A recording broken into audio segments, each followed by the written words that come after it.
Yes, vi vil gerne finde konfidensintervallet for en andel. Altså vi vil gerne finde, hvor mange n vi ligesom skal have for at sikre, at vores stikprøve er sikker nok.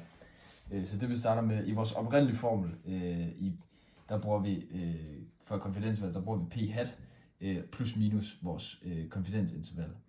Her der tager vi dog bare i stedet p hat, også, altså konfidensinterval for minus og en for plus. Men i stedet for det, så kan vi også bare sige at gange konfidensintervallet med 2, og så har vi ligesom vores længde her.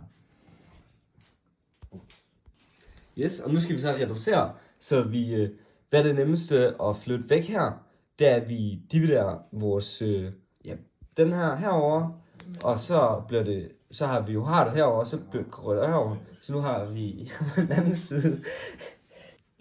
Så har vi det her, og der har vi divideret med n, og det omvendte af dividere, det er så, at vi reducerer det til, at det er ganget med n.